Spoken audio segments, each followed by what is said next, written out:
Dear students, in this video we are going to discuss sample stylistic analysis of a poem. In my previous video, I talked about stylistic analysis. I talked about various levels at which stylistic analysis can be done, and I hope that video will help you understand the basic concept of stylistic analysis. So let's begin. For sample stylistic analysis of a poem, I have taken William Blake's poem The Tiger. It is one of the very renowned poems written by William Blake, and it is part of his volume of poems called Songs of Experience. So the poem runs like this: Tiger, tiger, burning bright in the forests of the night, what immortal hand or eye could frame thy fearful symmetry? In what distant deeps or skies burnt the fire of thine eyes? On what wings dare he aspire? What the hand dare seize the fire? And what art could twist the sinews of thy heart? And when thy heart began to beat, what dread hand and what dread feet? What the hammer, what the chain? In what furnace was thy brain? What the anvil, what dread grasp dare its deadly terrors clasp? When the stars threw down their spears and watered heaven with their tears, did he smile his work to see? Did he who made the lamb make thee? Tiger, tiger, burning bright in the forest of the night, what immortal hand or eye dare frame thy fearful symmetry? So this is the poem. So while doing stylistic analysis, we often see that when we read a poem, it gives us first impression. So on first reading, what is the impression this poem leaves with you? So what strikes you on your first reading of this poem is spelling of the tiger in the title, then rhyming scheme, plenty of question marks, archaic words such as thy, thine, thee, alliteration, assonance, consonance, uniform stanza pattern, similarity in the first and the last stanza except one word. In first stanza, the verb is could, modal auxiliary could, which is replaced with dare in the last stanza, rhythm of the poem. So I don't claim, I don't say that this could be the only things that you might have come across on your first reading. You may have come across various other elements, but for the sake, since this is for beginners, I'm not going to take you in a deeper analysis of the poem at very first reading. So on second reading poem, what we need to do is, what shall we focus? Why is the word tiger spelled as tiger with Y? And different figures of speech, especially synecdoche, imageries, forest imagery, mechanical process of making tiger, mythological references. Of course, when it comes to mythological references in this poem, some scholars argue that there is no mythological reference in this poem, whereas others think that there is mythological reference. Mood, that all interrogatives working together to create, for instance, astonishment, shock, skepticism, wonder, horror, etc. Reference to the lamb, another poem by the same author. Shift from could in the first stanza to dare in the last stanza, and symbolism. So these are the things that we need to focus on our second reading. So now let's begin the actual work of writing down stylistic analysis. So let's start writing stylistic analysis of the poem. So whenever we start writing stylistic analysis of a poem, we often begin with title, if given, of course. So if title is not given, you can skip this part. But when you begin with title, you begin it without any reference to the poem, without reading the poem. In this particular case, the title is the tiger, and the tiger is an animal that radiates fear, is known for its beauty and majesty. After writing about this, you may add many other information in this particular uh, point. But once you write about the title without any reference to the poem, then you proceed to comment on the linguistic structure of the title, linguistic properties of the title. So in case of this particular poem, use of definite article the comes before the noun tiger. Now we know various uses of definite and indefinite article, and when do we use definite article. So is the poet talking about any particular tiger in this poem, or is he talking about any tiger in general? So here we need to know various referential functions of articles with anaphoric reference, cataphoric reference, and exophoric. So backward reference, forward reference, and collective reference. References knowledge that comes from collective or general knowledge. So as far as this poem is concerned, it is exophoric one. After talking about title, we may proceed on to the overall structure of the poem. So if you glance over this particular poem, this poem is divided into 6 stanzas, and every stanza is a quatrain. Every stanza asks question or questions. All these questions are rhetorical questions. Now there are two types of questions: rhetorical questions and open-ended questions. Open-ended questions are asked to get information, whereas rhetorical questions are asked to assert one's opinion, one's point of view.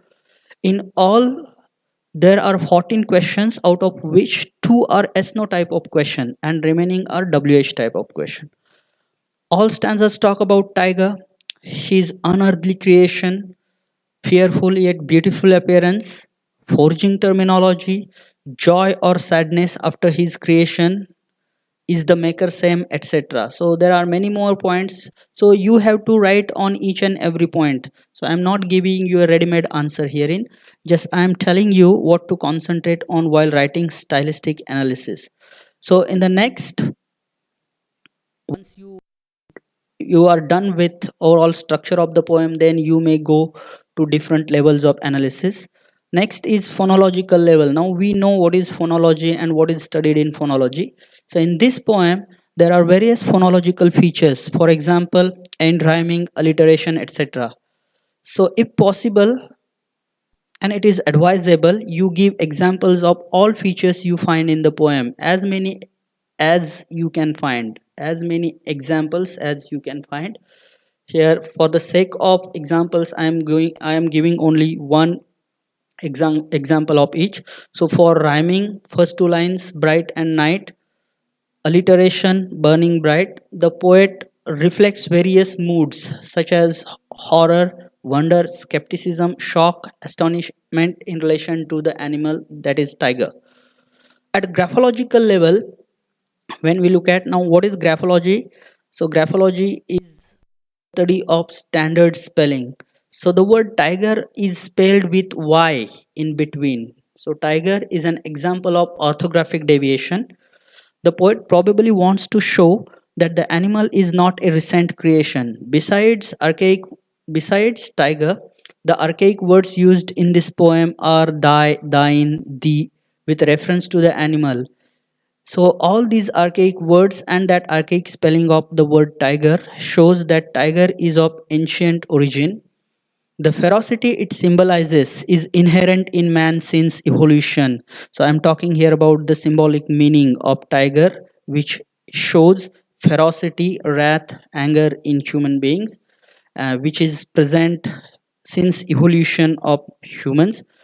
The same word is repeated to show the central place of tiger in the forest. In reality too, we are quickly provoked by wrath rather than love. The only contracted used in this poem is watered. At lexical level, the poem displays collocational uniformity. Collocational uniformity means words are used in collocation, in relation, in perfect collocation to each other. Words in stanza number 2 and 3 depict muscular aspects of the tiger. Words in stanza number 4 collocate with the art of forging. For examples, when you look at stanza number 4, you will come across tools like anvil, hammer, furnace, which deal with forging. Then at syntactic level, the syntactic feature that attracts the eyes in this poem is the interrogatives, constant use of interrogatives. So I already mentioned there are 14 questions and they are all rhetorical questions. Only two are SNO types of question and remaining are WH question. In stanza number four, there are three questions without verbal elements. Again, that is a part of syntactic deviation you can mention. So there is syntactic deviation, interrogation, standard interrogative form is not followed, or the rules of interrogation are violated. The word tiger is followed by an exclamatory mark every time to symbolize astonishment, wonder, horror, etc. The two ethnotypes questions seem to show skeptical approach of the poet towards the maker. Then you have to concentrate on figures of speech. So as far as this poem is concerned, the synecdoche is the major figure of speech. Now synecdoche is a figure of speech in which a part is taken for the whole or whole is taken for the part. So immortal hand or eye, these are the examples. They symbolize either god or devil. So hand is a part, eye is a part, organ of body which refers to man. Hand, maker, shoulder, heart, again these are organs that refer to the tiger. Now there is an allusion also in this poem. So in one of the two SNO types of questions, there is a reference to the lamb, and the lamb is a poem written by the same author in his volume of poems called Songs of Innocence. So if you have some biographical knowledge, biographical knowledge of the authors, then it is very good. You can go on adding that also. Then we have to concentrate on imagery and symbolism. The major imagery used in this poem is that of forging. The animal tiger is forged in a forge by an ironsmith.